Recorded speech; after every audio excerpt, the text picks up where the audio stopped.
Саламатсыздар, урматтуу телекөрүүчүлөр, Кутмандын кечиңиздер менен Коомдук биринчи каналдын түз эфиринде ойордо программасы. 7-8 ноябрь күндөр өткөн жылдан бери майрамдык дата катарында белгилене баштады. Бул күндөрдү биз тарыхты жана ата бабаларды эскерүү күндөрү деп белгилеп, өзгөчө улуттук маанидеги күндөр катары көрүшүбүз керек жана анын мааниси жылдан жылга тереңдеши зарыл деген чоң чакырык менен белгилеп атабыз. Экинчи жолу белгиленип жаткан датанын алкагында биз дагы бир жолу ал күндүн маани маңызы жана келечеги жөнүндө кеп кылган отурабыз. Саламатсыздар, урматтуу меймандар. Алгачкы суроо дагы ушундан болсун, себеби өткөн жылы жарлык чыгып, жогорку кеңештин токтому бекилип атканда бул өтө чукул кабыл алынгандай чечим катары сезилди эле да. Мына бир жыл өткөндөн кийин биз баягы өзгөрүп аткан, биз алдыга жылышыбыз керек экен, биз жаңы замандын муунун тарбиялашыбыз керек экен деп аткан мамлекетте бул датанын маани маңызын биз эмнеден көрүп, эмне менен белгилеп, эмне менен тактап турушубуз керек деген суроодан баштайлы. Сыртбай ага. Рахмат эми, бүгүндө жөнүндө ар кандай көз караш бар, элдин ичинде айтылып жүргөн. Биз ошолорду угуп жүрөбүз, көрүп жүрөбүз. Кээде ошондой сөздөргө талкууга аралашып калып жүрөбүз, талашып тартышып калып жүрөбүз. Мен жеке түшүнүгүмдө бул өзү 7 ноябрды, 8 ноябрды бул кыргыз элинин тагдырындагы өтө маанилүү дата, маанилүү күндөр катары эсептешибиз керек. Эмне үчүн? Анткени ошо эгерде 17-жылкы октябрь революциясы болбосо, ушул күндөр өткөн. Анда кыргыздын тагдыры каякта болот эле, кыргыз кайда болот эле, бүгүн ушул жерде ойордодо отурат белек, жок белек деген маселени менен байланыштырганда, анан биз ушу 7-8 ноябрдын өтө маанилүү экендигин белгилейбиз. Жакында эле бир атка минер митет 7-8 ноябрды ошо ата бабаларды эстөө, эски тумга келүү деген кылып белгилеген, кандай жакшы болсун, атаңдын баарын кырып салса 38-жылы дейт. Анан мен айттым, 37-жылга, 38-жылга жетпей эле кыргыз кырылып калбайт беле, эгерде ушу 7 ноябрь болбосо, 8 ноябрь болбосо. Эмне үчүн аны унутушубуз керек? Сиз болсо мындай репрессия деп 38-жылды эстеп атабыз. А ошо 38-жылга жетет белек биз. Эгерде ошол 17-жылкы октябрь революциясы болсо, кыргыздын жартысы Кытайда калып тентимек, бияктагысы каяка барат эле? Түндүгүң тияка, түштүгүң бияка. Биз ушинтип мындай өзүнчө мамлекет катары, эгемендүү өлкө катары калат белек деген сыяктуу сөздөрдү айтышка туура келди. Ошондуктан бул күндүн маанисин биз унутпашыбыз керек. Бул күндү биз эстешибиз керек. Россия үчүн, бөлөк мамлекеттер үчүн бул башкадыр тагдыр. Биз үчүн, кыргыздар үчүн бул күндөрдүн мааниси өтө жогору. Биз муну унутпашыбыз керек. Ошонун башында турган эле Владимир Ильич Ленинди. Эгерде дагы андан берирээк келсек, 24-жылы биз Кара Кыргыз автономиялык областы болот белек, болбойт белек. Эгерде бир эле Сталиндин калеминин учу болбосо, биз тарыхка мына бүгүнкү күндөгү да Россияда экөө тең башкача бааланат. Алардын тагдыры, алардын трагедиясы, алардын тарыхы, ал эми Кыргыздын тарыхында экөөнүн эмгеги. Муну мындай биз унутуп коюуга кенедей да акыбыз жок. Кенедей, эгерде алардын иши болбогондо биз бүгүн моминтип маңдай тескей отуруп, эгемен өлкө катары туубузду көтөрүп, оондун мындай немесине туура келип отурбайт болчубуз. Бириккен Улуттар Уюмунун мындай бир мамлекеттер, ошол жерде желегилинип турган мамлекеттердин бири катары болбойт элек. Мен ушундай көз караштамын. Аскарга. Бул маселенин өзү тамыры кичине тереңден да алып карасак болот. Анткени азыркы эгемен өлкөбүздө тарыхка болгон көз караш 2015-жылдан башталып, 15-жылы ушул 16-жылдагы каргашалуу окуяларды эскерүү деп башталган.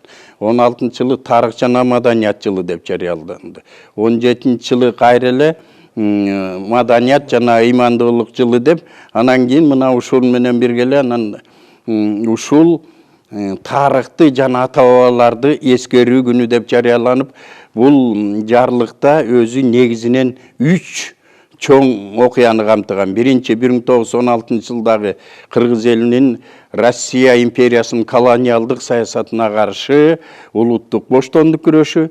Экинчиси Октябрь революциясынын бизге берген жемиштери. Ал эми үчүнчүсү мына ушул Октябрь революциясынан кийин тоталитардык режимдин кесепетинен биздин көптөгөн эркин ойлогон чыгаан инсандарыбыздын жок болуп кетиши. Мына ушул 3 маселени алганда биринчисинен дагы кыргыз элинин баатырдыгы барактары ошону менен бирге эле каргашалуу кайгылуу окуялар болуп кеткендигин эске алышыбыз керек. Экинчиси Октябрь революциясы жөнүндө көптөгөн мурдагы СССРдин алкагындагы өлкөлөрдө бөтөнчө Россияда муну төңкөрүш, эгерде мындай болбогондо Россия эволюциялык жол менен өнүксө алдыга кетмек деген көз карашты айтып жүрөт.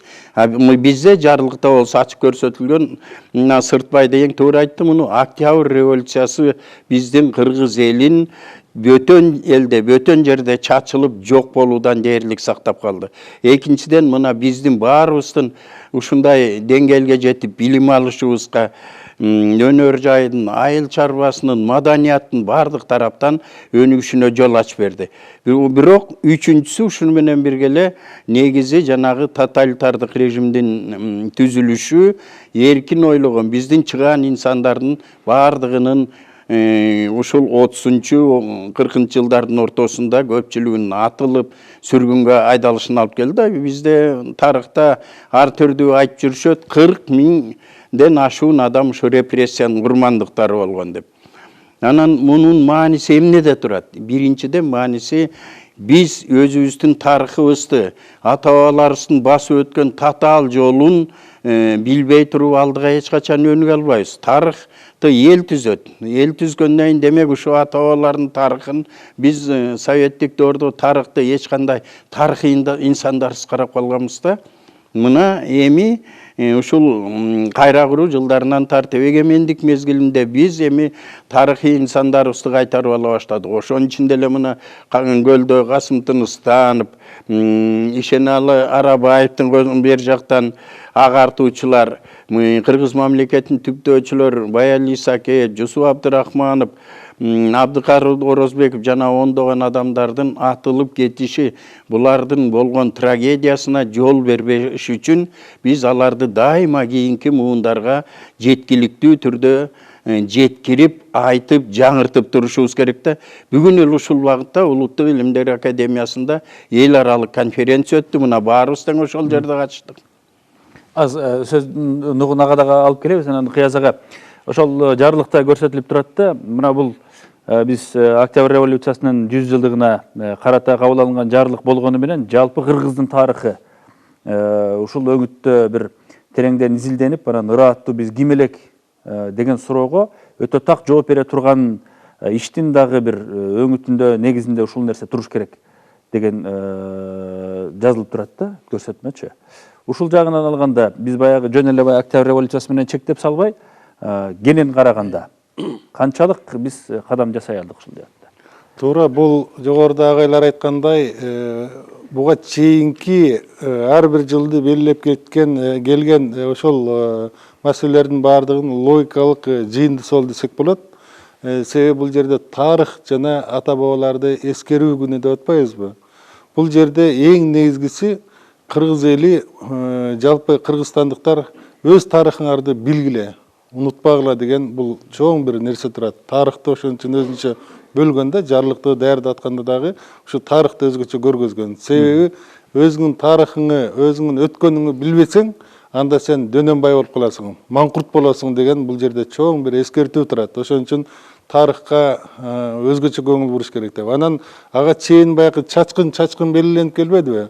1916-жылды бул август айынын 1-ишембисинде, андан кийин Сталиндик репрессияны болсо бул 2008-жылдан бери 8-ноябрда белгилеп келдик. Анан Октябрь социалисттик революцияны мына КМШ өлкөлөрүндө 1-2 эле мамлекет майрам күнү белгилеп кетти. Ушулардын баарын бириктирип, тарыхты унутпаш керек. Ошол баягы акыркы 100 жылдыктагы тарыхты ар дайым элдин эсине салып, анан аны дагы тереңирээк изилдеп, элге жеткирип туруш керек деген бул жерде максат коюлган. Ошон үчүн бул маселе мына бүгүнкү илимий конференцияда дагы айтылды. Бул маселе дагы изилдениш керек, дагы андан өркүндөтүш керек. Биз буга чейин мына акыркы эле 37-38 жылдагы репрессияга дуушар болгондорду ушу башка өлкөлөрдүн ичинен Кыргызстан атайын эскерүү китебин, ак китебин дагы эле жарай элек болчубуз. азыр мына 10 томдук 20 000 адамдын тагдыры жазылган китеп азыр даярдалып эми чыгуунун үстүндө турат. Демек, ошол 10 томдук китеп чыкса, анан мына улуттук коопсуздук кызматынын архивине дагы окумуштууларды кирип изилдөөгө мүмкүнчүлүк берсе, ошол репрессиянын ушул кыргыз элинин тагдырындагы өзгөчө бир кайгылуу окуя экенин биз элге жеткиргенибизде кандай. Болгондо дагы кыргыздын саясий элитасы 37-38 жылы толук 80-90% толук кыргынга дуушар болгонун, ошонун тагдыры кандай болгонун биз мына коомчулукка жеткиришибиз керек. Ушул максатта мына жарлык өзүнүн ошо максатына жетип атат. Бул мына 2-нчи жыл, буюрса мындан ары дагы ошо жарлыктын негизинде изилдөө иштери дагы, анан ушул окуяларды элге жеткирүү иштери дагы тереңирээк, кененирээк жүрмөкчү да. Биз баягы глобализация маалы болуп атат. Биз сырткы факторлордун таасиринен эч кайда кача албай калдык. Айла жок ушундай агымга туш болуп калдык деген көп маселе дагы козголуп атат да. Анан мынакей мурдагы советтик курамда турган бир топ мамлекеттерде жанагындай мамилени жасалып атышты. Бул деген тарыхый жаңылыштык болгон. Бул жаңылануу мезгилинде ал таптакыр кереги жок деген өңүттөгү кадамдар бизге деле таасир берип аткандай да. Бизде бир топ баягы балким кийинки муун өкүлдөрү бул эскичилдиктен бир абайласак деген өңүттө көз карашта карманып эле анан кийин баягы коомго көбүрөөк сиңбей калчудай өңүттө да каралып аткан маселе да. Ушул жагдайда биз жанагы биз айтып аткан мына мааниси биз үчүн, мамлекет үчүн, ар бир кыргыз үчүн, кыргызстандык үчүн кандай экендигин күн сайын бир жеткиришибиз керек болуп атат да. Ошонун өңүтүн эмнеден көрө алабыз бүгүн? Эми мындай да өткөн окуяларды, өткөн иштерди улам-улам айтып туруш керек. Жаңы өңүтүн таап туруш керек. Ошол жерде бир нерсеге көңүл бурбай атабыз да биз. Окуяны бурмалабай, чындыкты алып чыгыш керек да, ачык. Мисалы үчүн 30-жылдар, 20-жылдардагы окуялар, Совет өлкөсү жаңадан курулуп аткан мезгилдеги окуяларды ал жөнүндө азыр көп изилденбей атат. Биз репрессия десе 37-38 жылга кетип калдык да. Ага чейинки кыргыздын каймактары кимдер эле? Мисалы үчүн кулакчылык деген маселе да бар да. Биздин тарыхыбызда кулакчылык деген маселе бар. Ал дагы чоң проблема. Ал жөнүндө да балдарга, жаштарга кийинки муунга эчтеке айта элекпиз. Басмачылык деген да маселе бар да. Анын да жакшы жактарын, анан жаман жактарын элеп көрсөтүшкө. Андан сырткары 37-38 жылдардагы жанагы куугунтуктоодо, саясий куугунтуктоодо эмне үчүн бөлөк өлкөлөрдө, бөлөк республикаларда караганда Кыргызстанда бул өтө кайгылуу болду, өтө кандуу болду, өтө көп болду деген маселе да турат да. А биз чындыгында мына бүгүнкүгө чейин көп маселени кичине кыйгап өтүп, айрым бир мындай бир өтө учтуу болуп турган маселелерге тийишпей, жымсалдап, сыйпалатып өтүп кетип аткан жагдайлар бар да. Ана мен айтар элем, албетте бул маселени биз такай көңүлдөн чыгарбашыбыз керек. Муну бул ушул 7-8 ноябрь жакындап келаткан деле эмес. Муну жыл бою ар бир ыгы келе калган жердин баардыгында ушул маселенин фонунда талкуулашыбыз керек да. Кыргыз элинин тарыхын, кыргыз элинин өнүгүп атышын, маданиятын ушул фондо талкууласак, ошондо балким элдерге, жаштарга көбүрөөк сиңет деген ойдомун. Анан эң негизгиси жанагы объектив айтыш керек да. Биз бүгүнкүгө чейин жымсалдап келатабыз көп нерсени. Бирок ошентсе дагы 16-жылдагы улуттук боштондук кыймылына байланышкан улуттук трагедиябыз деп турган окуянын 100 жылдыгын белгилөөдө мисалы бир топ мамлекеттерге салыштырмалуу бизде кыйла маани берилгендигин белгилеген учурлар болуп атат. Бизде эле эмес, башкаларда дагычы. Ушул өңүтүнөн алганда чынында эле сиз айткандай баягы курчуп кетпесин, өнүгүп кетпесин деген өңүттөгү бир дипломатиялык дагы жагдайлар боло калып атат. Ошентсе дагы жанагында өтө тактыгына жетиштин мүмкүнчүлүгү канчалык? Себеби бизде кээде болжолдонгон, жакынданган, балким кээде көркөмдөлгөн же ошол учурдагы саясий кызыкчылык үчүн өңүтү өзгөргөн окуяларды деле биз баягы имиш катары бири-бирибизге айткыбыз келип калат да кээде. Бардыгын ачык. Чындыгында бул жерде ошол чындыкты элге жеткириш керек деген эң туура нерсе. Себеби мына 1916-жылдагы улуттук боштондук көтөрүлүшүнүн 100 жылдыгын белгилеп атканда Россиянын эң жогорку бийлик өкүлдөрү дагы Кыргызстан ушуну унчукпай эле койгула. Эки өлкөнүн ортосунда ушундай бир мамилесине бир дос тийип калат деп туруп, атайын келип жетекчиликтен келип, ошол кыргыз жетекчилигине келип туруп мындай өтүнүч менен кайрылган учурлар болду. Ага чейинки президенттердин учурунда деле ошол 16-жылга тийишпегиле, 16-жылды көп көтөрбөгүлө деген мындай талап суроолор болгон, алар аткарып келишкен. Бирок 1916-жылдагы улуттук боштондук көтөрүлүштүн 100 жылдыгын белгилеп атканда биздин кошуна республиканын тарыхчылары суктанып атпайбы? Биз Казакстанда ушундай деңгээлде белгилей албадык. Силер кыргыз эли өтө бир баягы батыл, коркпой ошо чындыкты айтып атасыңар. Мына Ата бейитке атайын мемориал курдуңар. Анан ошол жерге атайын Россиянын президенти келип туруп, гүл чамбар коюп туруп, башын ийип таазим кылып атат. Бул деген дипломатиялык улуу чоң жетишкендик кыргыз элинин ушундай бир тайбас, мындай бир чечкиндүүлүгү деп атат. Анан албетте бул жерде биз тарыхта элге жеткире албасак, анан кээде 1916-жылдагы улуттук боштондук көтөрүлүштө 500 миң, 1 миллионго жакын кыргыз кырылып калыптыр. Анан бул жерде ушундай бир кыргынга кабыл алган тарап кун төлөш керек, кечирим сураш керек, минтиш керек деп саясатка айландыргысы да келген учур болгон. Бирок биз тарыхты саясатка айландырбашыбыз керек. Ошол саясатка айландыргысы келгендер ошол окуядан кийин тыптынч болуп унчукпай туруп калышты. Ошон үчүн биз тарыхты улам-улам элдин эсине салып, ошондой зор кыргындуу окуяларды, эркиндик үчүн, азаттык үчүн күрөшкөн биздин ата-бабаларыбыздын эрдигин биз дайыма даңазалабасак, бизде мекенчилдик, тарыхты мындай урматтагандык болбойт да. Мурат ага. Бул жерде мына 16-жылкы көтөрүлүш жөнүндө айтылып кетти. Мына менин китебимде 16-жылкы көтөрүлүш боюнча атайын параграф берилген. Бул боюнча мына кыяс айткандай 2016-жылга чейин мага чоң чабуул болду. Улутчулдук болгон, Россияны жамандаган, оруска каршы деген нерселер болуп, мени Ген прокуратурага чейин берди, бирок мен баардыгын туура экенин далилдеп бердим. Анан ошондуктан ошол жерде айтылды, саясатташтырбаш керек.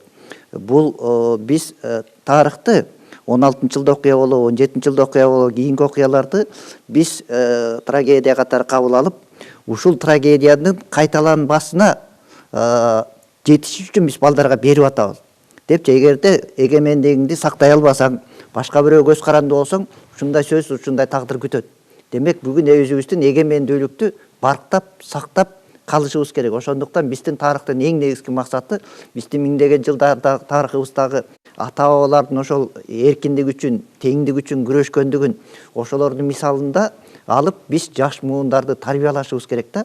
Анан дайыма эле тарыхыбыз бир жактуу эле дайыма жеңиштер менен болгон эмес, жеңилиштер менен болгон, трагедиялар менен коштолгон, бирок ошондой болгон күндө дагы 2000 жылдан ашык тарыхыбызда биз эл катары сакталып калдык. Ошол эл катары кантип сакталып калдык? Анан бүгүнкү күндө ошол эл катары жок болуп кетпейбизби? Эгерде биз эмнени кылсак жок болуп кетебиз, эмнени кылбай койсок, биз кылсак биз сакталып калабыз деген нерсе бул бүгүнкү күндө тарыхтын негизги миссиясы. Ошондуктан азыркы жанагы 7-8 ноябрда тарых жана ата-бабаларды эскерүү күнү бул тарыхтын тарыхый билим берүүнүн келечектеги муундарга тарыхый мурастарды жеткирүү үчүн аябай чоң бир стимул болот дагы. Анан бул жанагы сиз айткандай, бул бир күндүк эле процесс эмес, дайыма боло турган процесс болуш керек да. Мына бизде мектепте 5-класстан баштап 11-класска чейин тарых окутулат. Мына ушул жерде биз эң байыркы доордон бүгүнкү күнгө чейин жаштык өзгөчөлүктөрдү эсепке алуу менен ошол ата-бабалардын мисалында бүгүнкү күндө жаңы муунда азыркы жана сынчыл ойлом деп дегенди киргизип атабыз да. Анткени бүгүнкү күндө маалымат каражаттарында, интернетте түрдүү карама каршы каражаттар, маалыматтар бар да. Ошондуктан бала ошол түрдүү карама каршы маалыматтарды анализдеп, тактап, ошонун чын бышына жете тургандай биз балада компетенттүүлүктөрдү калыптандыралы деп атабыз да. Мынды калыптандырбай туруп, биз ушул гана чындык деп койсок, анда азыркы күндө биз өзүбүздүн баягы миссиябызды толук деңгээлде аткара албай калабыз дейбиз да. Ошол эле маалда мисалы биз айтып аткан жанагы репрессиялык окуяларда курман болуп кеткен эл мыктылары жөнүндө жазылган түрдүү эмгектер бар да, тарыхый, документалдык, адабий дешип. Анан кийинки мезгилдерде бирин-бири четке кага турган бир талкуулар дагы жарала баштады да. Эмне үчүн тигил баланча болбогон бир фактыларды жазып койгон, эмне үчүн жок нерсени ойлоп табат, эмне үчүн могу нерсени жазып коет деген талкуулар баягы элдин мээсин дагы айландырган жагдайда болуп атат да.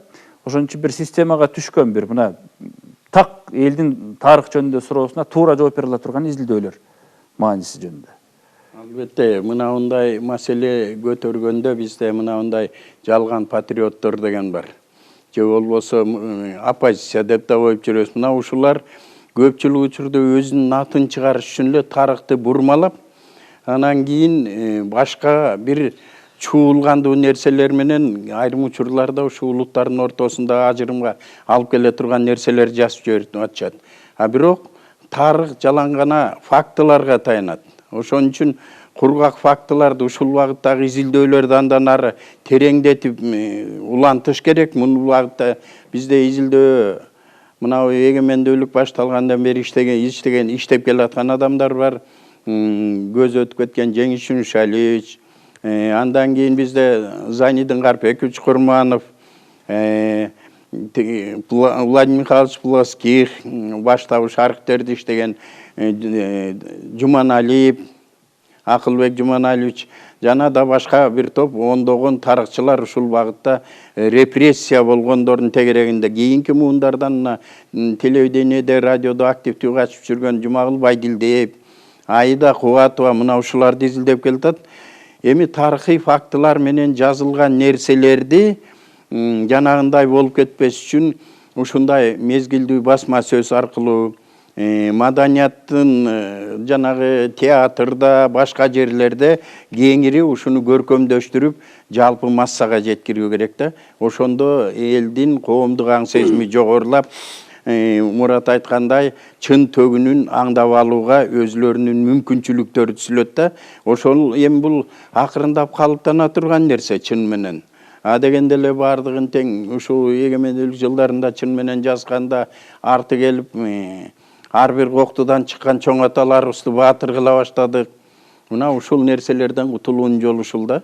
Өзүңүз айткандай жанагы көркөм адабият жаатында пропаганданы күчөтөлү десек, мындай дагы чыр чыгып атпайбы? Мисалы, Кыргыздын өзүңүз айткандай, мисалы, кайсы бир аймагынан чыккан мыктылар өздөрүнүн баатырларын жазыш үчүн ошол баатырдын өздөрүнө тарткан жагын жазат дагы башка бирөөнү басынткысы келип коет. Алар дагы эле ошону жасайт да, ошон үчүн элде жанагындай так эместик өтө көп да, ишенбестик аябай күчөп кетти. Бул жөн эле жазып койду окшойт. Бул оюнан чыгарып койду окшойт. Ушул кантип болсун деген өңдөгү ар ким өзүнүкү деп атат да. Ошон үчүн мындай иштин өңүтү кандай болуш керек деген маселе да. Мындай да туура айтып атасыздар. Тарыхый факты өзгөчө ушу ашып кетсе 100 жыл болду. 150 жылдык факты, 200 жылдык факты биз үчүн анчалык алыс мезгил эмес. Аны эл билип турат. 16-жылкы окуяга катышкан кишилердин бала бакырасы бүгүн арабызда жүрөт да. Анан ошолордун айтып бергени бар, ошолорду көргөндөр бар. Анан кичинекей эле тарыхый факты бурмаланса, жана сиз айткандай эл такыр ишенбейт. А бүгүнкү күндө тилекке каршы бардык факты бурмаланып атат. Анан ошон үчүн жанагы элде ишенбөөчүлүк. Жакшы айттыңыздар. Бир сенсация кылыш үчүн, өзүнүн атын чыгарыш үчүн бир куйкаланган журналисттер айтасыңар го, куйкаланган жарный фактыларды бере коюшат да, ойдон чыгарып, ойлоп таап. Анан ошол адамдардагы ишеничти такыр кайт кылып атпайбы тарыхый фактыга. Мына ушу үркүнгө байланыштуу эле. Же болбосо жана биз айтып аткан кокту баатырларга деле коктудан чыккан. Эгерде кыргыздарда баатыр көп болсо, текей терип жүрдүкпү тетиги жакта качып, бозуп, кубаланып жерибизден. Көрдүңүзбү? Анан бул бир жагы, экинчи жагы баатыр ким? Баатыр бөлөк баскынчыларды, элин жерин басып кирген душмандар менен чабышса баатыр да. Анан бизде бир кокта жаткан кыргызды экинчи кокта жаткан барып чабып алса, анан ошону баатыр деп эстелик тургузуп, анда ошону даңазалап атпайбызбы? Анда ошол чапкан кыргыздын, өлгөн, кырылган кыргыздын арбагы эмне дейт бизде? Мына ошондуктан ушул жерде жана башында айтканым ушул, тилекке каршы мына бүгүнкү күндө көркөм образ катары биздин тарыхый инсандарыбыз, тарыхый фактылар көркөм чыгармаларга кирип кетти. Бирок кускун келет. Мен эми кечирип койсун, кускун келет. Жана сиз айткандай фактын баары бурмалашкан. Жок нерсени ошого жамашкан, алып келишип. Жакшынакай иштерин баарын унуткан, анткени коктунун, урунун таламын талашып, курултайын өткөзүп болуп атпайбызбы? Мына маселенин баары ушунда. Анан көчөкүлөткөн 100 жылдык тарыхты көрүнүп турат кай жерде бурмаланганы, кай жерде бурмаланбаганы. Жана мен айтканым да ошол. Биздин улуу аталарыбыз жанагы өзгөчө саясий репрессияга, саясий куугунтукка тушпалгондордун биз аларды идеализировать этип берип атабыз да. Чындыгында алар адам катары кемчиликтер да болгон да. Жанагы мен бир жылаанын башын чыгаргам ошол. Эмне үчүн Кыргызстанда куугунтукталган, саясий атылган, талкалангандар көп. Анткени групповщина болгон. Бирин-бирине айгак болгон. Баканооздук кылган бирине бири. Же бул жалганбы? Мына ушундай нерселерди дагы ачык айтыш керек. Ачык жазыш керек. Аны ошондо эл ишенет. Антпай эле биз тим эле идеализировать этип коюп атсак анан андай турмушта жок да. Мына ушул жагын эске алышыбыз керек. Туура маселе коюп атасыз, туура суроо коюп атасыз. Чындыкты чыркыратып айтыш керек. Ошондо анан ошол багытта калыптанат балдар, тарбияланат. Биз эми тарыхты окутууда ушундай канчалык эске ала алабыз? Мына ушул нерсе Сыртбай Мусаевич айткан нерсени жанагы сынчыл ойлом деген ушул да. Биз жанагы буга чейинки советтик доордогу тарыхта дайыма биз бир жактуу карап келгенбиз. Бүгүнкү күндө да көп тарыхчылар жанагы сиз айткандай болуп бир жактуулук басымдуулук кылып атат да. Жанагы Коктоголоттун баатырын айтканда окуйм, могу жерин айтпай эле коелу. Бул кемчиликтерин деген нерсе болуп атат да. Демек жана Ленин жөнүндө Зиновьевдин айткан жери бар да. Ленин бул 100 жылда төрөлгөн инсан дейт. Бирок ал адам дейт. Демек адам болгондон кийин адамда кемчиликтер сөзсүз түрдө болот дейт да. Демек жанагы адам баардык биздин көрүнүктүү инсандарыбыздын баары адам болгон, адамдык кемчиликтер болгон. Демек ошонун ар түрдүү мезгилдерде өзүн кандай алып жүрдү? Демек анан ошол адамдын мисалында, мисалы үчүн ошол окуучу өзүн дагы көрүш керек да. Эмне кылат эле өзү ошондой кырдаалда. Мындай кылайын десе мындай тоскоолдук бар, мындай кылайын десе тоскоолдук бар.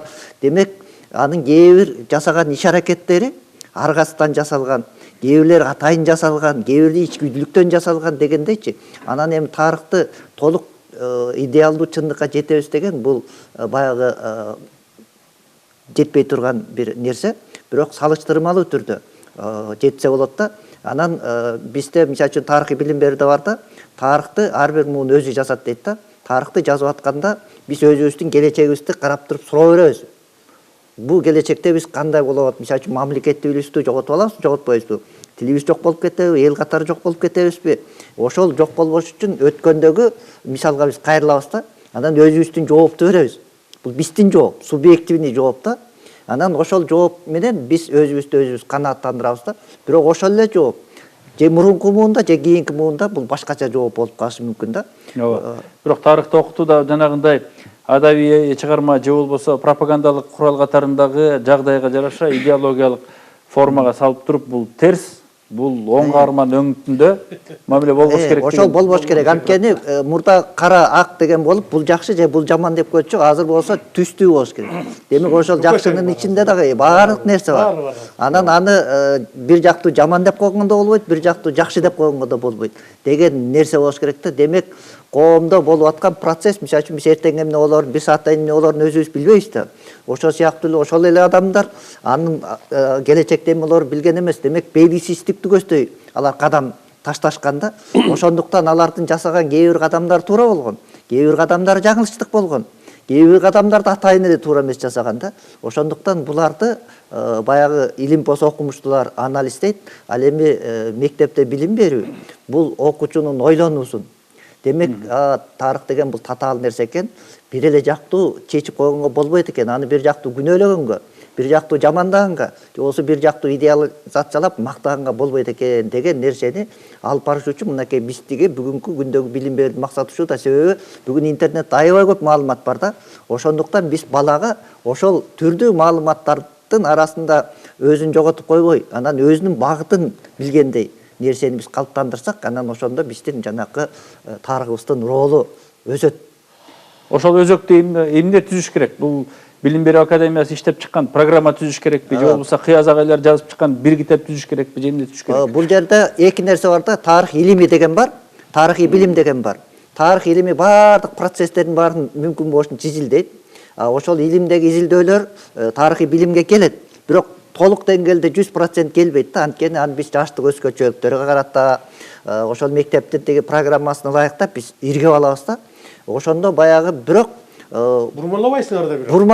Бурмалабайбыз. Ошондуктан түрдүү тарыхый көз караштардын негизинде биз маалыматтарды берүү менен баланын өзүнүн астында ойлонуу мүмкүнчүлүгүн жыйынтык чыгара турган, өз алдынча жыйынтык чыгара турган нерсени биз калыптандырыш керек. Мына бүгүнкү күндөгү билим берүү министрлиги түшкөн жанагы бекиткен стандарттын эң негизги максаты бул сынчыл ойлом. Демек, өзү бала жыйынтыкка келиш керек деген нерсе. Кыяз ага, ушул айтылып аткан ойлордун тегерегинде сиздер жүргүзүп аткан ушул Мурас фондунун тегерегинде жасалып аткан иштердин алкагында буга чейин ар кандай көрсөтүлүп келген окуяларды канча пайызга түзөтүү жасалып атат?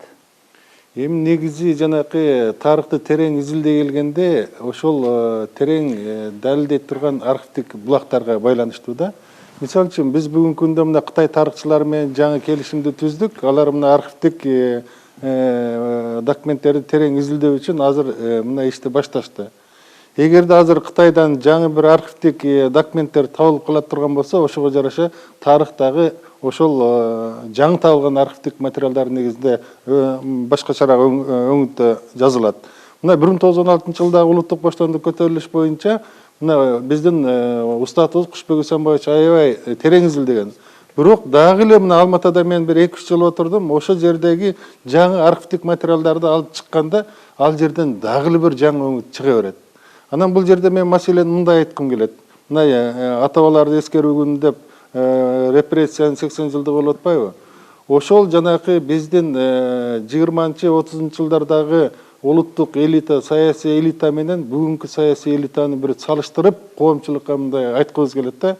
20 жыл, 30 жылдаргы саясий элита бул кандайдыр бир деңгээлде калыптанган бир саясий элита болду. Анткени саясий элитаны эмнеден көрөбүз? Саясий элита ошол жок нерсени бар кылып, ошону өнүктүрүүдө көрүнүп атат. Себеби мына Кыргыз мамлекети бар болобу, жок болобу?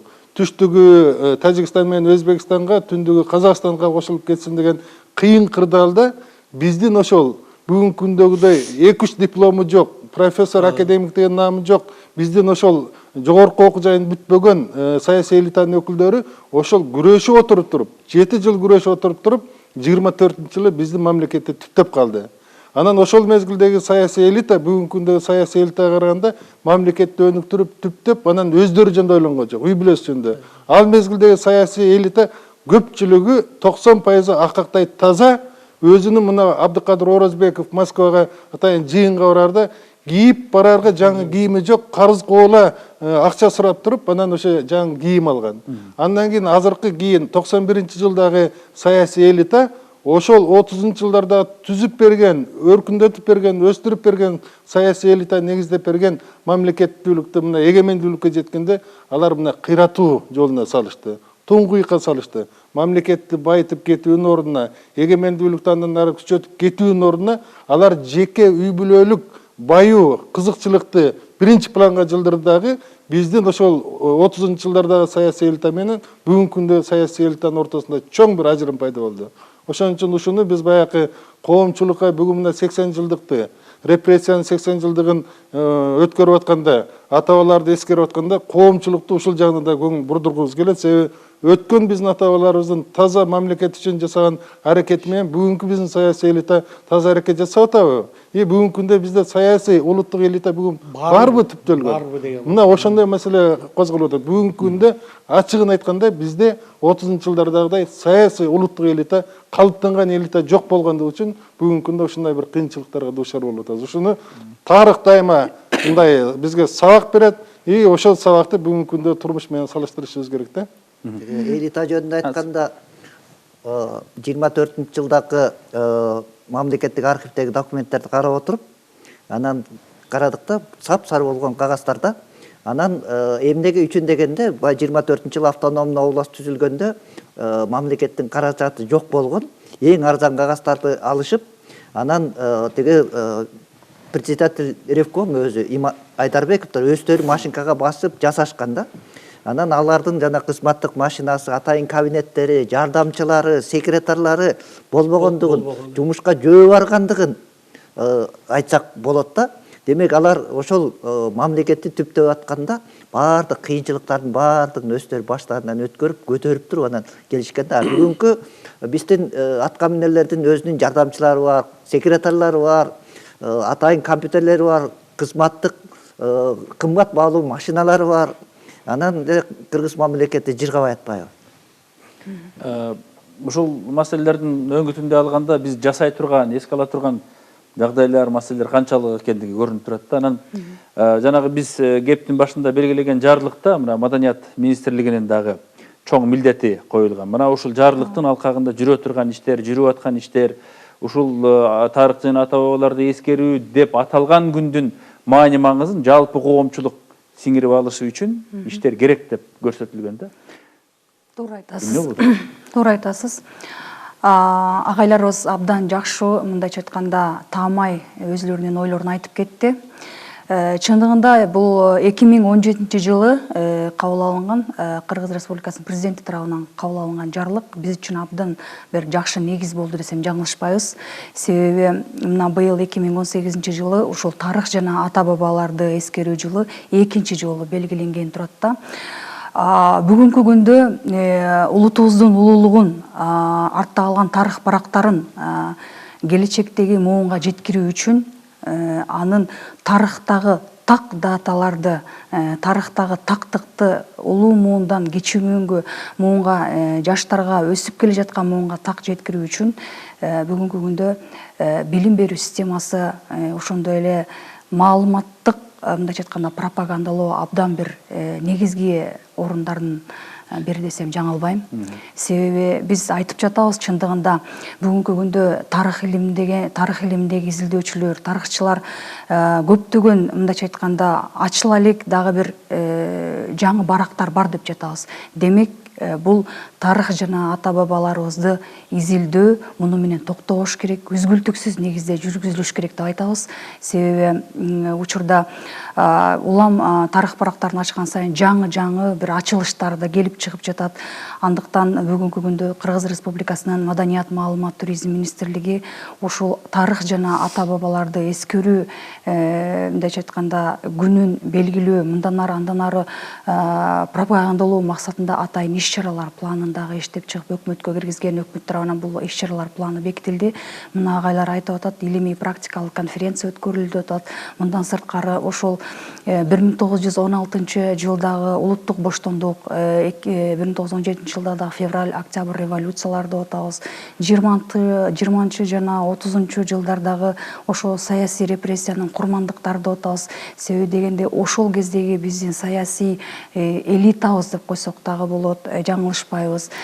Ошол кездеги кыргыз интеллигенциясы тарабынан башын көтөрүп келе жаткан кыргыздын мамлекеттүүлүгүнө негиз салган ата бабаларыбыздын дагы кырылып, мындайча айтканда, ошо репрессияга туш болушу дагы биздин бүгүнкү эгемендүүлүккө жеткенибиздин дагы эң негиз салуучулардын бирин биз эч качан унутпашыбыз керек. Массалык маалымат каражаттары ушундай кеңири маалыматтык кампания жүргүзсөк дагы биз үчүн абдан бир жакшы негиз болот. Жана сиз айтып аткан планда ушул өңүттө эмнелер каралды? Себеби биз баягы мына ушул күн жакындагандан бери байкап атабыз, баланча райондо, баланча айылда ушундай иш-чара өттү депчи.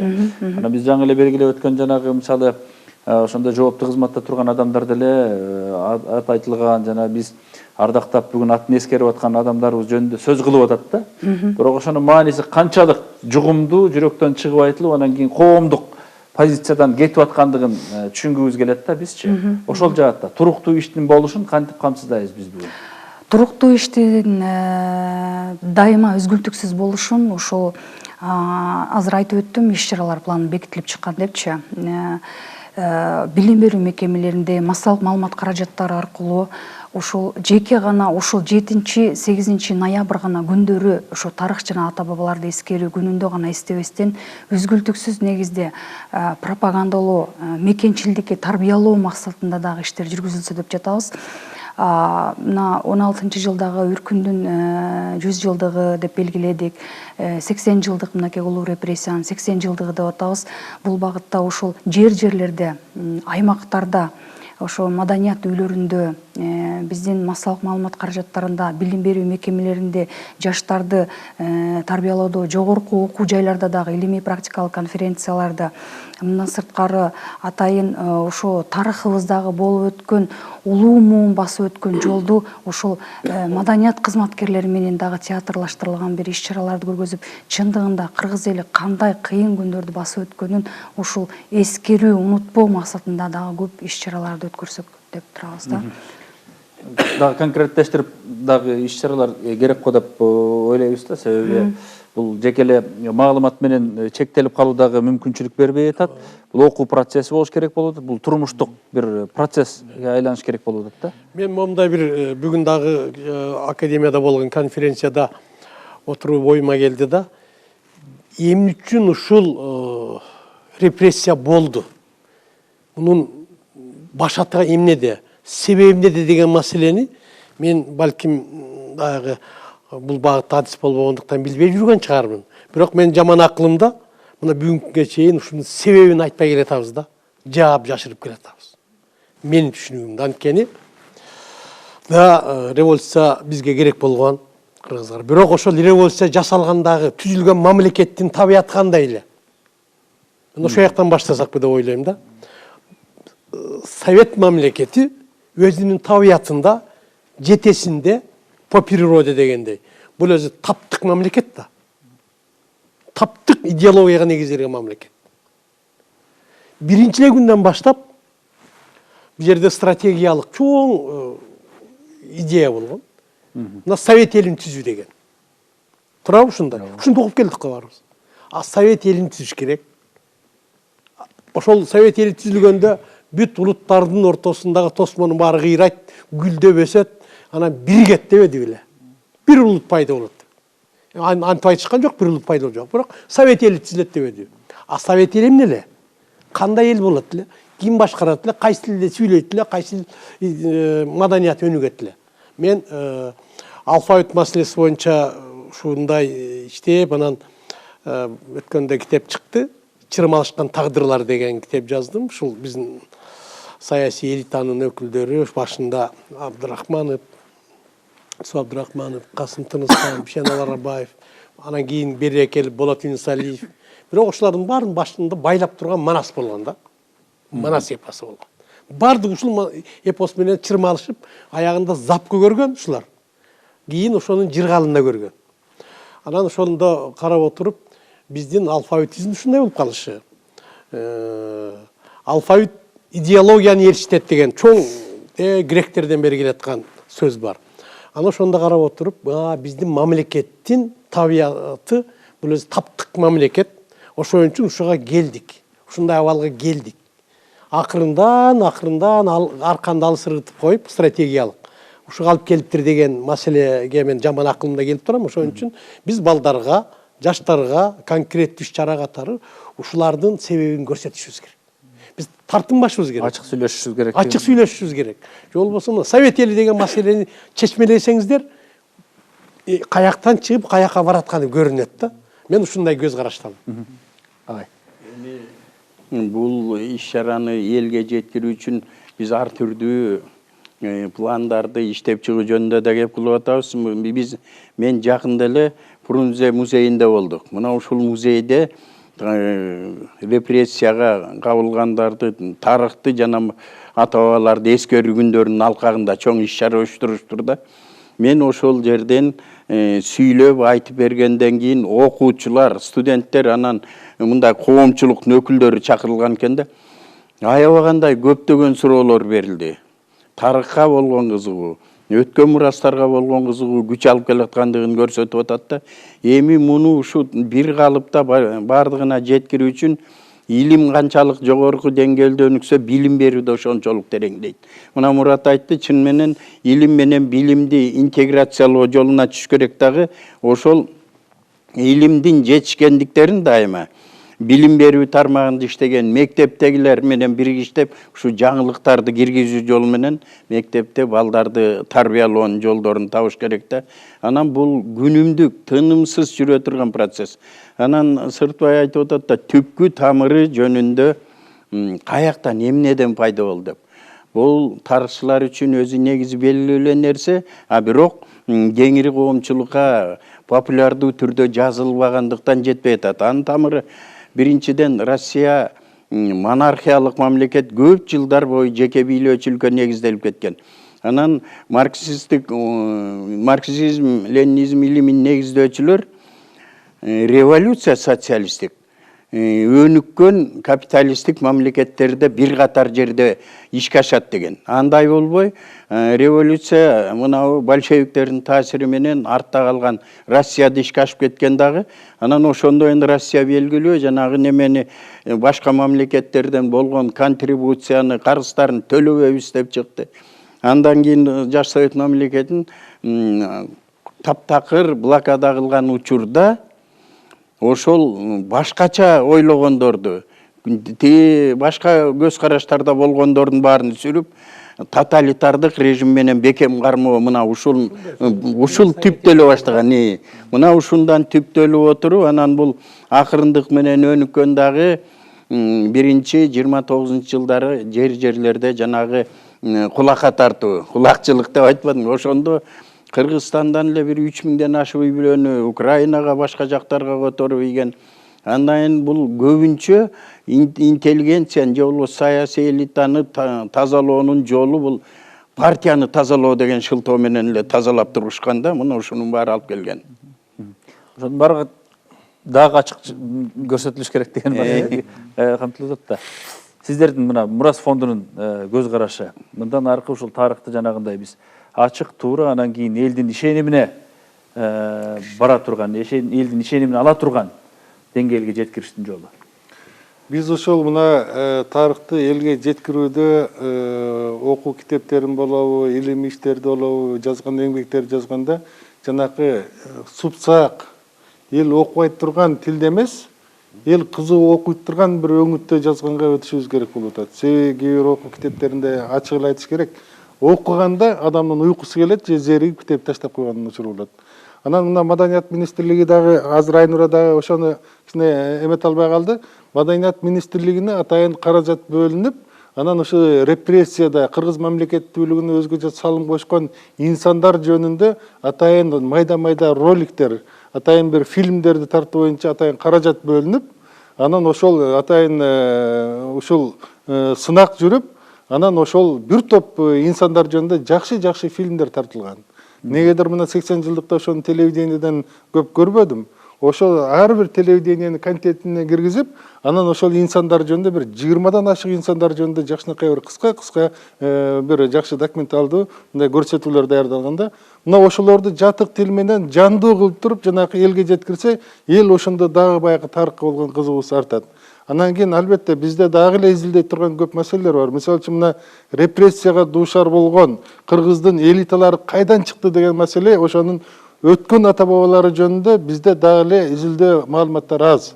Ошону андан ары да тереңдетишибиз керек. Кыскасы мындан ары дагы ишти активдештиришибиз керек. Бир эле ушул 7-8 ноябрь менен байлабай, муну жыл бою элге, коомчулукка жеткирип турган бир бийиктикке жетишибиз керек. Атайын билим берүү министрлигинин ишин айтып койгум келип атат. 2015-жылы жаңы окуу планы иштелип чыккан. Быйылкы жылдан баштап иштей баштады. Бул план боюнча 9-класста 1 саат көбөйүп 3 саат болду дагы, 11-класста 3 саат болду, 1 сааттан кошулду да. Анан ушул жерде жана 11-класстын балдары үчүн аналитикалык ой жүгүртүү деп, тарыхтын татаал проблемалар, талаштуу проблемалар деген бар. Окуучулар аналитикалык ой жүгүртүп, ошол жанакы репрессиянын тамыры эмне болду дегенде, мисалы үчүн кыргыз мамлекеттүүлүгү 2000 жылдан бери кандай динамика менен өнүктү, бүгүн эмнеси бар, эмнеси жок, маданияты кандай болду, жанагы тойлор эмне үчүн өтүп атат дегенге чейинки баардык суроолорду бере турган мынакей атайын программалар, стандарттар иштелип чыкты да. Анан бул багытта жана атайын системалуу иштер болуп, класстык сабактар бар. Андан тышкары класстан тышкаркы сабактардын системасы менен комплекстүү иш жүргүзүү боюнча атайын билим берүү министрлигинде биз академия иштелип чыккан иш чаралар бар. Ал өзүнүн ирети менен жүрүп атат ал. Рахмат, мен убактым аз калды. кыскара. Маалымат катары айта кетейин, Маданият маалымат туризм министрлигинин өзүнүн бюджетинин эсебинде ошол тарых барактарына кайрылуу, ошо тарых темасын мыкты чагылдырган массалык маалымат каражаттары үчүн дагы республикалык сынак жарыялоо жана өткөрүү боюнча дагы иш-чаралар планы бекитилип чыкты. Бул биздин жаңы ошо журналисттер үчүн дагы бир жакшы бир стимул болот деп ойлойбуз. Тарыхты тактоо үчүн журналисттер үчүн жакшы кеңири мүмкүнчүлүк берилүүдө. Рахмат. Урматтуу телекөрүүчүлөр, бул күндүн мына тарыхты жана ата бабаларды эскерүү күнүнүн маани маңызын биз бүгүнкү программанын алкагында болушунча жеткиргенге аракет кылдык. Сөзсүз түрдө бул күндүн биз үчүн, ар бир кыргызстандык үчүн жана Кыргызстандын келечеги, кыргыздын келечеги үчүн маанилүү экендигин сөзсүз түрдө түшүнүп, мээбизге сиңирип, жана ошонун алкагында жашоого умтулуу дагы зарыл экендигин белгилегибиз келет. Саламат туруңуздар.